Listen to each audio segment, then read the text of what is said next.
Hello guys and welcome to a new video, and in this video we'll be seeing about CRUD operations in Flask.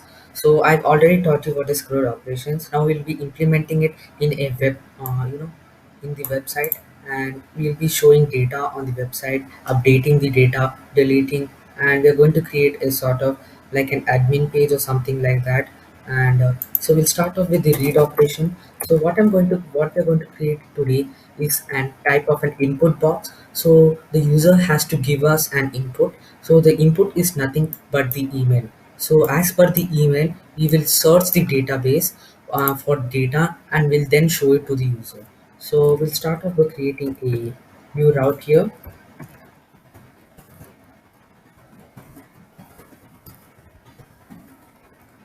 Okay, I'll name it as search and return a new template, that is search.html. Okay, so I hope you have already installed the DB browser SQLite. It will be easy for us to see what's going on with our database. So I'll create a new template, and what I'll do is I'll open show data, and I will just copy the code here so that it will save some time. And I will save it as search.html. Okay, so we have saved it here, and we'll go back to the website, and we'll go to slash search. Okay, you can see that we have the content from this thing here, as we have extended it from the base. So what we'll do is, as I said, we'll be creating a new user input.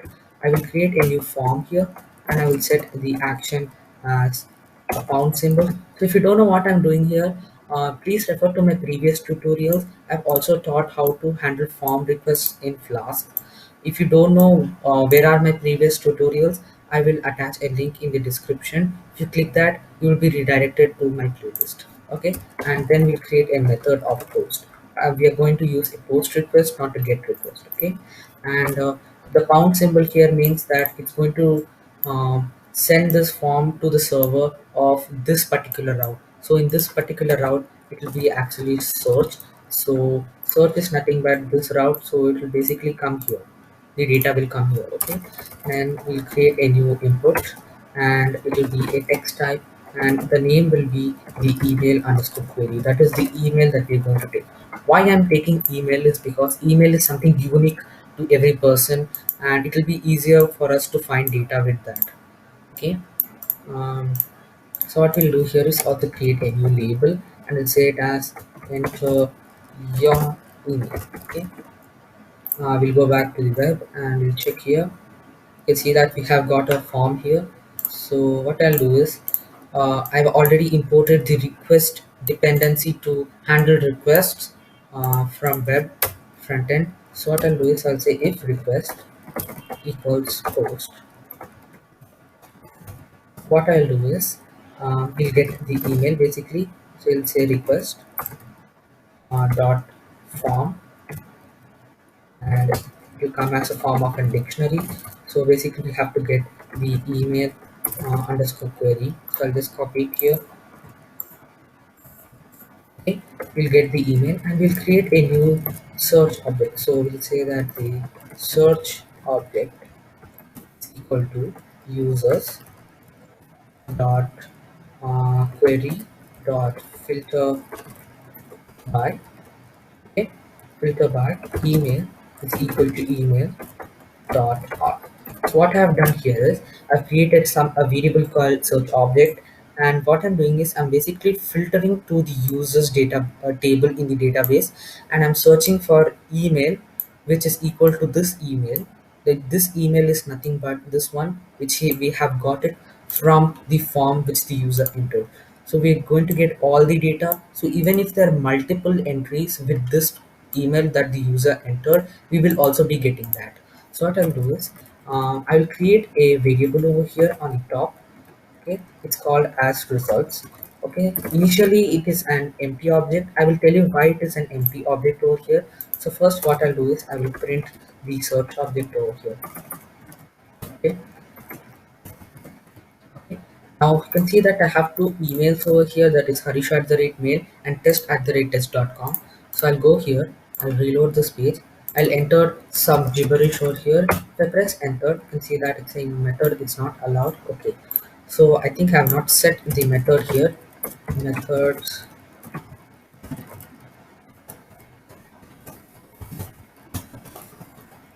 Okay, I've set the methods now.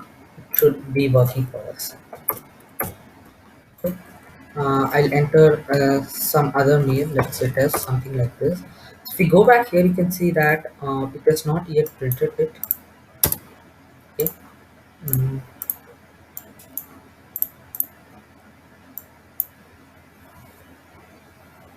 okay, so here we have to set the request dot method.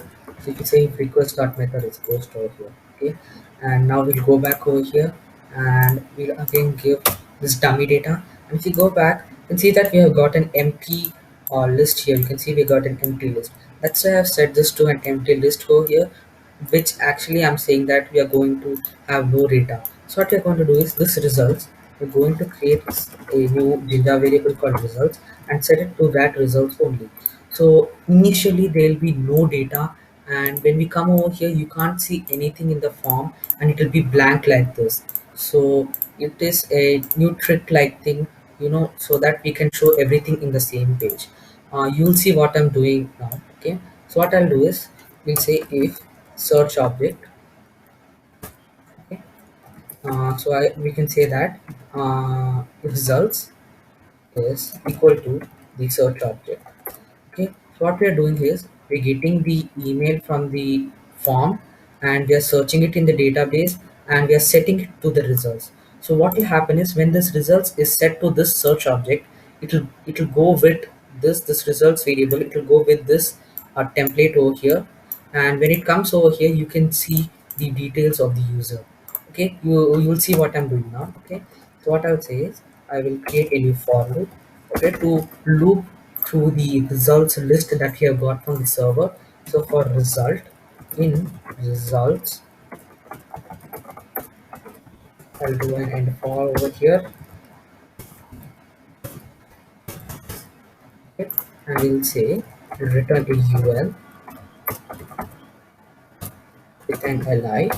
Okay, and we'll say that create a double braces result dot user name.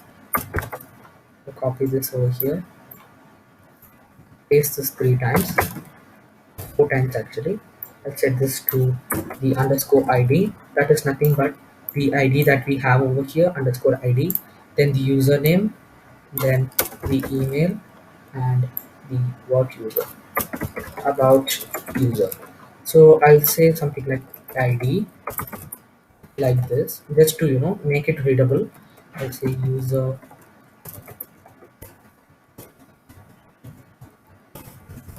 name, and let this be email, and the about user. Okay, simple like that. So what I'm doing is we are getting the input, we are then searching it over here in the server. Okay, and if we find anything, then we are setting this results list to the search object list. So with the results which was empty earlier, now it's filled with data, and then we are outputting the data over here on the web. Simple as that. Okay, now we'll go back here and I will give the harish@mail.com, which is actually existing over in the here. So what we'll do is before we go, we will reload the page here. Just cancel, okay, something like this. So it's saying that okay, it expects some syntax over here. Mm, okay, over here I guess. Okay, so now we will reload this page. Okay, now if I enter this, you can see that I've got all the details of the email harishmail.com. You can see how amazing is that. Okay, now what I'll do is I'll create a new record. Okay, I'll click this new record and I'll set this to, let's say, same harish@mail.com. I'll set this name to code with harish, and I'll set the about to about code with Harish, okay, something like this, and I'll write the changes. I'll come here and again if I enter harish@mail.com. You can see that I have got two over here. I got two like this. Okay, I have got two here. Please don't bother this my recording. So you can see that I have got two with the ID 3. You can see that it's really amazing to search, make a like a search like functionality. I hope you like this video about the read in the CRUD operations. If you have not clicked the subscribe button down, click it. You will really get good luck. And like this video and do share it to your friends so that they can also benefit from this knowledge. Thank you.